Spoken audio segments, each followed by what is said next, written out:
Assalamualaikum warahmatullahi wabarakatuh. Hai para pendengar di official, berjumpa lagi di channel aku seperti biasa yang akan membawakan sebuah cerita horor lagi. Dan cerita horor kali ini berjudul Bisikan Perempuan Tionghoa di Rumah Sakit Antara Mimpi dan Nyata. Seperti apa kelanjutan dan keseruan ceritanya? Mari kita dengarkan bersama. Senja merayap di sebuah kota di Jawa Tengah, mewarnai langit dengan gradasi jingga dan ungu. Angin malam mulai berhembus, membawa serta aroma gudeg dan debu jalanan. Di sudut-sudut kota yang mulai ramai, para tukang beca bersiap untuk malam panjang mereka. Tidak banyak yang tahu, di balik kesibukan mengayuh pedal dan menawarkan tumpangan, tersimpan kisah-kisah aneh dan bisikan-bisikan tentang malam, mimpi, dan bayangan yang menghantui. Pak Karno, seorang tukang beca berusia 50 tahunan, membenahi becaknya di dekat rumah sakit. Kerutan di wajahnya menceritakan kisah hidup yang panjang, dan matanya menyimpan kelelahan serta sedikit ketakutan. Ia sudah puluhan tahun mengayuh beca di kota ini, dan ia adalah salah satu dari sedikit yang masih percaya pada cerita-cerita lama, cerita tentang mimpi-mimpi aneh dan penampakan di sekitar rumah sakit besar itu. Dulu, zaman belum ada ojek online begini, banyak keluarga yang minta tolong mengantar jenazah dari rumah sakit, gumam Pak Karno sambil mengencangkan baut roda becaknya. Tidak semua mampu bayar ambulans, Pak. Becak jadi solusi terakhir, tapi bukan tugas yang mudah. Ia berhenti sejenak, menatap kosong ke arah rumah sakit yang menjulang tinggi. Ada mitos, Pak. Tukang beca yang mengantar jenazah dari rumah sakit sering mendapat mimpi aneh sebelum tugas itu datang. Mitos itu menurut Pak Karno selalu melibatkan sosok perempuan keturunan Tionghoa. Sosok itu muncul dalam mimpi dengan aroma anyir dan wangi dupa yang khas. Kebanyakan jenazah yang diangkut dari rumah sakit memang berasal dari keluarga Tionghoa. Pak Hartono, tukang beca lainnya yang sedang bersandar di becaknya menimpali. Bukan cuma mimpi, Pak Karno. Kadang setelah mengantar jenazah, ada yang merasa diikuti, seperti ada yang ingin berterima kasih. Tidak menakutkan sih, lebih ke sedih. Pak Karno mengangguk setuju. Ia pernah mengalaminya sendiri. Suatu malam setelah mengantar jenazah seorang nenek dari rumah sakit ke sebuah pemakaman, ia merasa ada kehadiran di belakang becaknya. Ia menoleh tapi tidak melihat apa-apa. Namun, ia merasakan angin sepoi-sepoi yang membawa aroma melati dan wangi dupa. Rasanya seperti ada yang menemani saya pulang, ujarnya lirih. Tidak ada niatan jahat, hanya kesepian. Pengalaman itu membuat Pak Karno lebih peka. Ia ingat pertama kali mendapat tugas mengantar jenazah 20 tahun silam. Malam itu, ia ditugaskan mengantar jenazah perempuan tua yang meninggal mendadak. Ia masih ingat betul, karena malam itu hujan gerimis dan becaknya nyaris terguling di tanjakan. Tapi yang paling ia ingat adalah sosok perempuan di mimpinya malam sebelumnya. Berdiri diam di lorong rumah sakit, menatapnya dengan tatapan mata sembab dan penuh harap. Sejak saat itu, katanya pelan, saya tahu setiap mimpi seperti itu adalah panggilan, bukan sekadar bunga tidur. Di sisi lain kota, seorang mahasiswa antropologi bernama Ratna sedang melakukan penelitian tentang kepercayaan tradisional di kota ini. Ia tertarik dengan kisah-kisah mistis yang beredar di kalangan tukang beca, terutama cerita tentang mimpi dan penampakan di sebuah rumah sakit. Ratna menghabiskan berjam-jam mewawancarai para tukang beca, mencatat setiap detail cerita yang mereka bagikan. Ia mencatat tentang mimpi aneh, penampakan sosok perempuan, aroma aneh, dan perasaan diikuti. Ia juga mencari informasi tentang sejarah rumah sakit dan mitos-mitos yang terkait dengan rumah sakit tersebut. Rumah sakit ini memiliki sejarah yang panjang dan kompleks. Didirikan oleh seorang dokter Belanda, rumah sakit ini awalnya merupakan tempat perawatan bagi warga keturunan Tionghoa. Seiring berjalannya waktu, rumah sakit ini berkembang menjadi salah satu rumah sakit terbesar dan terbaik di kota ini. Namun, di balik kemajuan dan reputasi yang baik, rumah sakit ini juga menyimpan cerita-cerita mistis. Beberapa orang percaya bahwa rumah sakit itu dibangun di atas tanah yang dulunya merupakan tempat pemakaman kuno.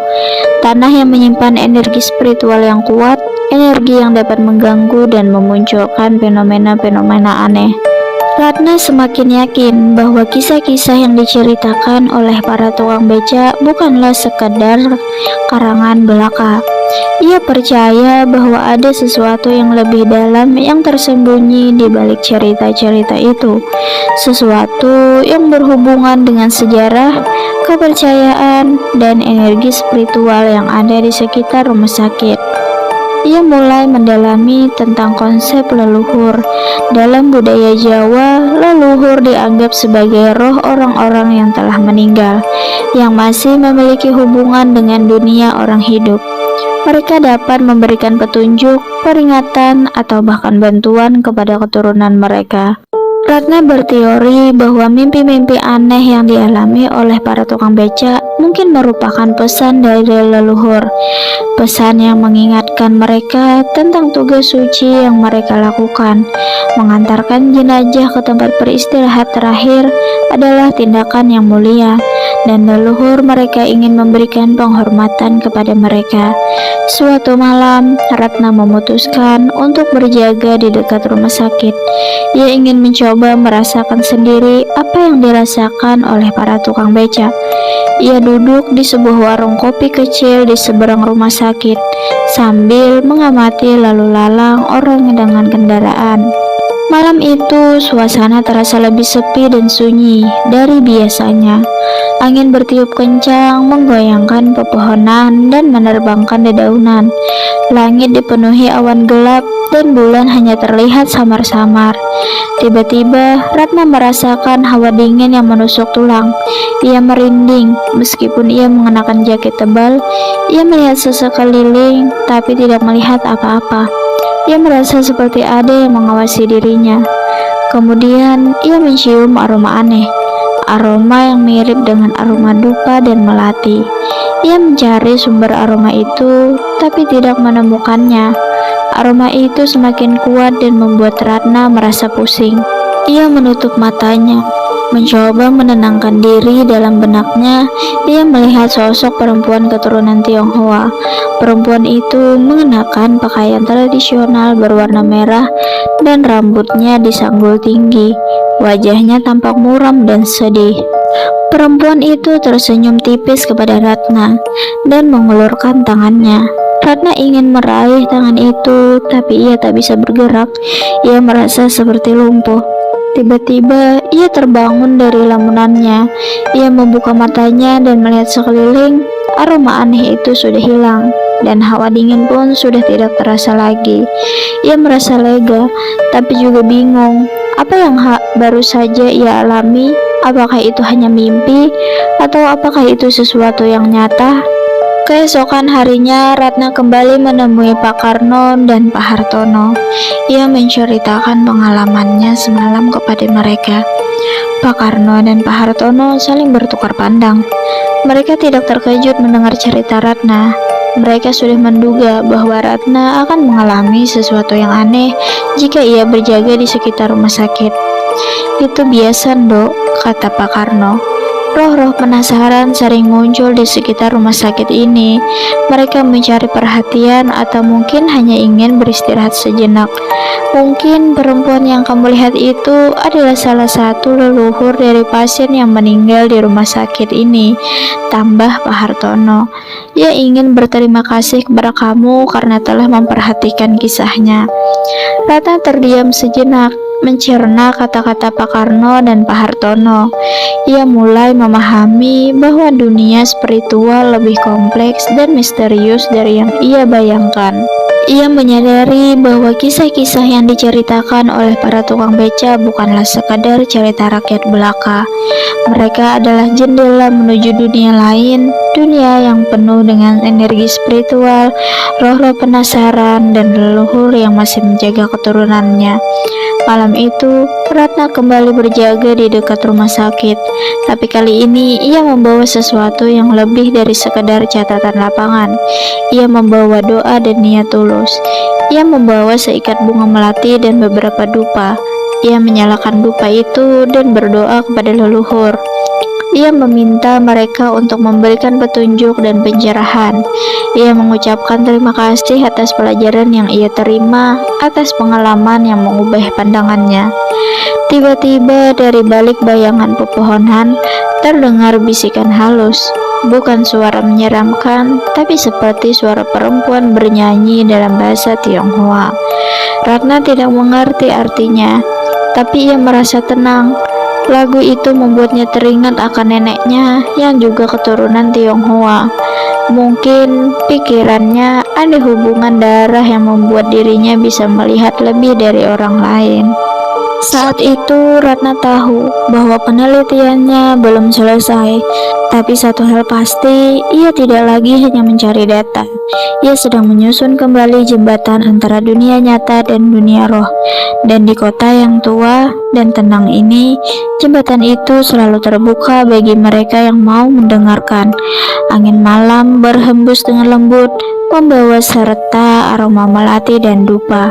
Kota ini kembali terlelap dalam keheningan, menyimpan rahasia-rahasia yang hanya diketahui oleh mereka yang berani mendengarkan bisikan dari malam.